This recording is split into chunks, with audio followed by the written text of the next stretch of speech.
એમાં કેસાજીએ ગેનીબેને બધાએ ખૂબ વિસ્તારથી વાત કરી એટલે મારે તો છેલ્લે આમાં નાનું મોટું ઉમેરવાનું આવ્યું. પણ આ મંચસ્થ આગેવાનો અમારે બધા વિચારવાનું છે કે આ સમાજમાં સમાજની ભૂખ, સમાજની ચિંતા કેટલી છે. એક પત્રિકા જોઈ, એક વોટ્સએપમાં મેસેજ જોયો કે સમાજના તમામ આગેવાનો આવી રહ્યા છે. આખા જિલ્લાના તમામ જવાબદાર આગેવાનો આવી રહ્યા છે. ત્યારે આમાંથી કોઈને પણ નથી ભાડું આપવું પડ્યું, નથી વ્યક્તિગત ફોન કરવો પડ્યો. સ્વયં તમારી જવાબદારી સમજી અને આ સમાજને તાકાત આપવા માટે, સમાજની એકતા બતાવવા માટે આવે છે. ત્યારે તમારો બધાનો આભારી છે. અને આ નવું વર્ષે લાભ બચત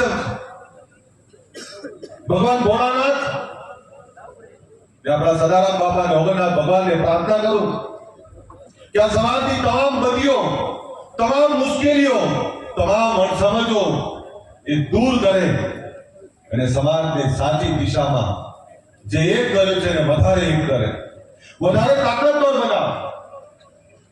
ઘણા બધાને ઘણી બધી બાબતો હશે.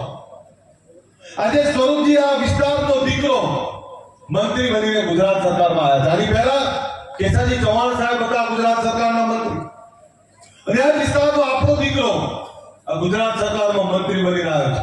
ત્યારે એકવાર જોરદાર તાળીઓ પાડી દે. મીડિયા બીજે ગમે તે ચાલતું હોય, પણ મારી બનાસની બેન સંસદ બને,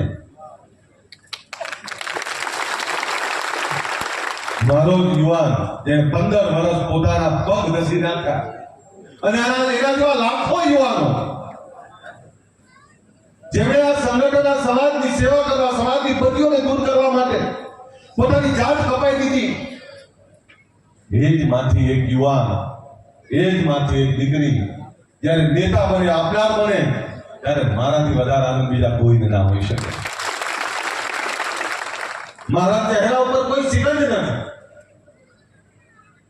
હમણાં કેસાજીએ કહ્યું કે હજુ ઘણું બાકી છે. અભી થી એ શરૂઆત છે, હજુ તો બાકી છે, બહુ બધું બાકી છે. કેસાજીએ ટૂંકમાં તમને કહ્યું, પણ હું વધારે કહું કે આ પહેલું પગથિયું છે, આ શરૂઆત છે. આ સમાજ માટે ઘણું બધું ખૂટે છે.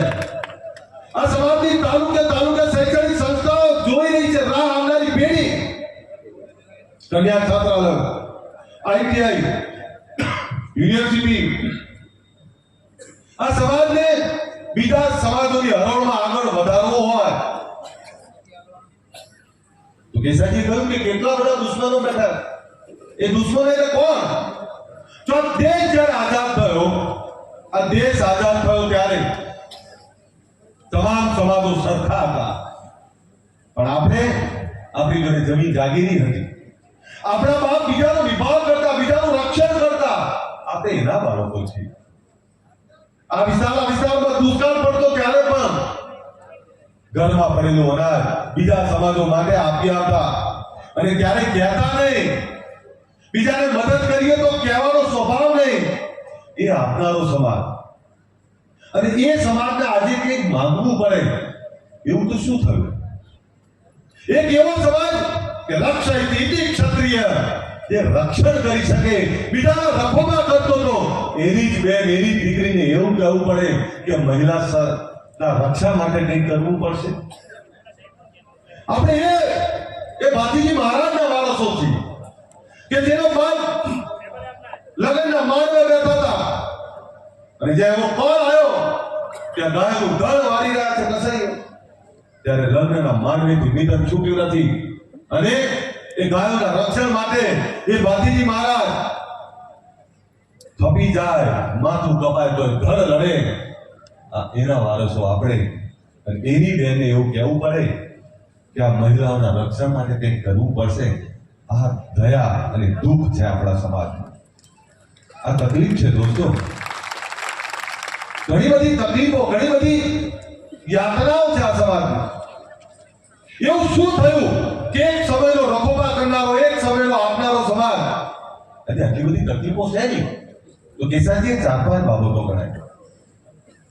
મેં જયારે આ ગુજરાત ક્ષત્રિય ઠાકોર સેનાની વાત કરી ત્યારે પહેલું કામ વ્યસન મુક્તિનું કેમ કર્યું? જે વ્યસન મુક્તિની વાત કરી ને તો કેટલાક લોકોએ મને પોટલીવાળો અલ્પેશ ઠાકોર કર્યો. તો એનાથી દોસ્તો હસવાની વાત નથી, આ ગંભીરતાથી વિચારવાની વાત છે કે આપણાને પોટલીવાળા કેમ કે શું બીજા સમાજનો દારૂ નહીં પીતા? પણ આ મેળા ભાગવા હતા. લોકો એવું કહેતા તમારામાં વ્યસન, તમારામાં આમ થાય તેમ થાય. આજે ગુજરાત એવું કહેવા લાગ્યું કે દારૂ બંધ કરાવનારા ઠાકોરો આજે એ વાત મૂકવી પડી એવી હતી. અરે મૂકી, એનો બદલાવ પણ આવ્યો. સમયાંતરે વાત મૂકતા રહીએ છીએ, પણ હજુ કહું છું લાભ પાછળ સંકલ્પ કરો. આપણે બેન લગ્નની વાત કરી, અમરેજી લગ્નની વાત કરી, તો લાભ પાછળ સંકલ્પ કરીએ કે જ્યારે દીકરીનું માગું લઈ જઈએ છીએ આપણે, ત્યારે વ્યસન મુક્ત જમાઈ શોધવો છે. આપણે શું પૂછીએ કે છોકરો ઓછું કમાતો હશે તો ચાલશે, પણ વ્યસનો ના કરવો જોઈએ. તો વ્યસન મુક્ત જમાઈ શોધવો છે. પણ આપણા ઘરમાં બેઠેલો આપણો કુંવર એ બીજા કોઈનો જમાઈ થવાનો છે. તો વ્યસન મુક્ત જમાઈ જોતો હોય તો વ્યસન મુક્ત જમાઈ આપતા શીખવું પડશે.